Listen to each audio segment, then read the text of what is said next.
بسم اللہ الرحمن الرحیم۔ السلام علیکم ورحمۃ اللہ وبرکاتہ۔ شب عروسی اور بیوی کے پاس جانے کے آداب۔ شادی کی پہلی رات کی دعا۔ دوبر میں جانے سے کیوں روکا گیا ہے؟ شوہر جب اپنی بیوی کے پاس جائے تو اسے حسب ذیل امور کا کرنا مستحب ہے۔ بیوی کو دودھ یا حلوہ پیش کیا جائے۔ بیوی کے ساتھ نرمی کا برتاؤ کیا جائے، مثلاً اسے کچھ پینے یا مٹھائی وغیرہ کی چیزیں پیش کی جائیں۔ حضرت اسماء رضی اللہ عنہ کہتی ہیں کہ میں نے حضرت عائشہ رضی اللہ عنہا کو رسول اللہ صلی اللہ علیہ وآلہ وسلم کے لیے بنایا سنوارا، پھر میں انہیں آپ کے پاس لے کر آئی اور میں نے آپ کو بلایا کہ آپ دلہن کو دیکھیں۔ چنانچہ نبی کریم صلی اللہ علیہ وآلہ وسلم تشریف لائے، حضرت عائشہ رضی اللہ عنہا کے پہلو میں بیٹھ گئے، پھر آپ کے پاس ایک بڑا پیالہ لایا گیا جس میں دودھ تھا، آپ نے اس میں سے پیا، پھر آپ نے پیالہ حضرت عائشہ رضی اللہ عنہا کو دیا، انہوں نے سر جھکا لیا اور شرما گئیں۔ تب اسماء بنت یزید نے انہیں ڈانٹا اور کہا رسول اللہ صلی اللہ علیہ وآلہ وسلم کے ہاتھ سے پیالہ لے لو، تب انہوں نے لے کر اس میں سے کچھ پیا۔ دوسرا ادب یہ ہے کہ شوہر اپنا ہاتھ بیوی کے سر پر رکھ کر اس کے لیے دعا کرے، جس کی دلیل یہ صحیح حدیث ہے۔ نبی کریم صلی اللہ علیہ وآلہ وسلم کا ارشاد ہے، جب تم میں سے کوئی کسی عورت سے شادی کرے یا کوئی خادم خریدے تو اس کی پیشانی کو پکڑ کر بسم اللہ کہے اور اس کے لیے برکت کی دعا کرے اور کہے، اے اللہ، میں تجھ سے سوال کرتا ہوں اس عورت کی بھلائی کا اور اس بھلائی کا جس پر تو نے اسے پیدا کیا۔ عورت کے ساتھ 2 رکعت نماز پڑھے، اس کا ذکر سلف صالح سے منقول ہے، جس میں ابو سعید وہ حدیث ہے جس میں انہوں نے کہا کہ میں نے شادی کی اور میں غلام تھا، میں نے نبی کریم صلی اللہ علیہ وآلہ وسلم کے کچھ اصحاب کرام کو دعوت دی، جن میں عبداللہ بن مسعود، حضرت ابو ذر غفاری رضی اللہ عنہ اور حذیفہ رضی اللہ عنہ تھے، اور نماز کی اقامت کہہ دی گئی تو حضرت ابو ذر رضی اللہ عنہ آگے بڑھے تو لوگوں نے کہا تم پڑھاؤ، میں نے کہا ایسا؟ لوگوں نے کہا ہاں۔ ابو سعید کہتے ہیں کہ میں آگے بڑھا اور میں ایک غلام تھا، لوگوں نے مجھے سکھایا اور کہا جب تمہارے گھر تمہاری بیوی آئے تو 2 رکعت نماز پڑھو، پھر تم اللہ سے اپنی بیوی کی بھلائی کے لیے دعا مانگو اور اس کی برائی سے پناہ چاہو، پھر آگے معاملہ تمہارا اور تمہاری بیوی کا ہے۔ یہ مستحب ہے کہ بیوی کے پاس جانے سے پہلے مسواک کر لیں تاکہ منہ صاف رہے، ہو سکتا ہے منہ سے بدبو آتی ہو۔ یہی حکم عورت کے لیے بھی ہے، یا مسواک کے علاوہ برش یا ٹوتھ برش پیسٹ وغیرہ کا استعمال کر لیں تاکہ اس کے ذریعے دائمی محبت اور پیار پیدا ہو۔ اس کی طرف شریح بن ہانی کی یہ حدیث اشارہ کرتی ہے۔ شریح کہتے ہیں کہ میں نے حضرت عائشہ رضی اللہ عنہا سے پوچھا کہ رسول اللہ صلی اللہ علیہ وآلہ وسلم جب گھر میں آتے تھے تو سب سے پہلے کیا کرتے تھے؟ تو انہوں نے کہا ابتدا مسواک سے کرتے تھے۔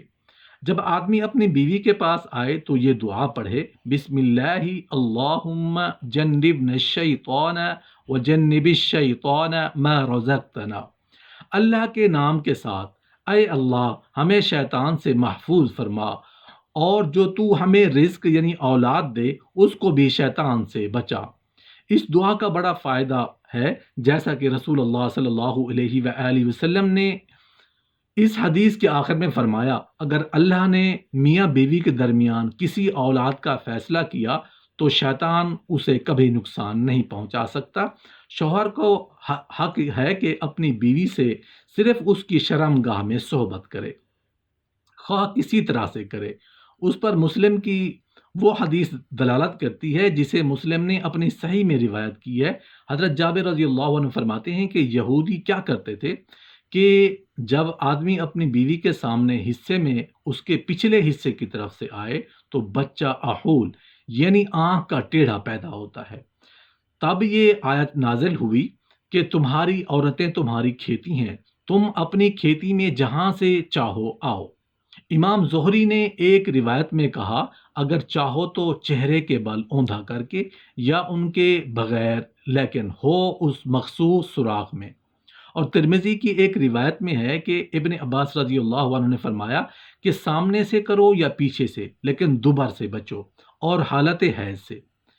ابو داؤد کی ایک روایت میں ہے کہ وہ مذکورہ آیت کی تفسیر میں حضرت عبداللہ بن عمر رضی اللہ عنہ نے فرمایا کہ خواہ سامنے ہو خواہ پیچھے سے ہو، خواہ لیٹ کر ہو، لیکن بچہ پیدا ہونے کی جگہ میں ہو۔ اور ہر مسلمان مرد اور عورت کو اس ہدایت اور حکم کی مخالفت سے بچنا چاہیے، کیونکہ اس بارے میں سخت وعید اور تاکید، تنبیہ بلکہ دھمکی آئی ہے۔ نبی کریم صلی اللہ علیہ وآلہ وسلم کا ارشاد ہے، جو شخص کسی حائضہ یا کسی عورت کی دوبر میں صحبت کرے گا تو اس نے کفر کیا۔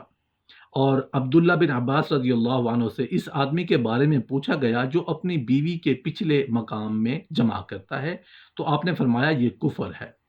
اور علامہ ابن القیم رحمۃ اللہ علیہ نے اس برے فعل کے بہت سے صحیح اور نفسی نقصانات مردوں اور عورتوں دونوں کے لیے بیان کیے ہیں، اور یہ کہ عمل، مزاج اور ذوق سلیم دونوں کے لیے کبھی اور ناگوار ہے، اور اس سے میاں بیوی کے درمیان فکر اور غم اور نفرت، باہمی بغض پیدا ہوتا ہے، اور اس سے حیا اور شرم اور فطری خوبیاں اور اچھائیاں ختم ہو جاتی ہیں، اور اس سے دل تنگ ہوتا ہے، چہرے پر سیاہی اور بے نوری پیدا ہوتی ہے، اور دل کا نور مٹ جاتا ہے، اور دوسرے بہت سے مفاسد پیدا ہوتے ہیں۔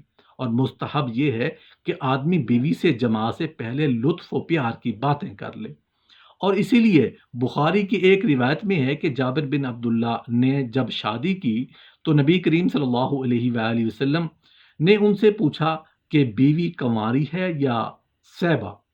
تو انہوں نے جواب دیا کہ سیبہ ہے۔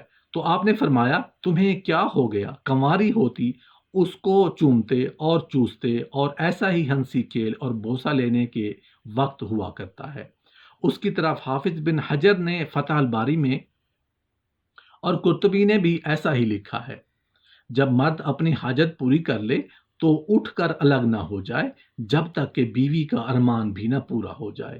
اس سے آپسی رہن سہن اور محبت کا جذبہ پیدا ہوتا ہے، اور اگر دوبارہ صحبت کرنے کی طاقت ہو تو وضو کر لیں، کیونکہ ایسا کرنا سنت ہے، جیسا کہ نبی کریم صلی اللہ علیہ وآلہ وسلم کا ارشاد ہے، جب تم اپنی بیویوں سے صحبت کر لو اور پھر دوبارہ کرنا چاہو تو وضو کرنا چاہیے۔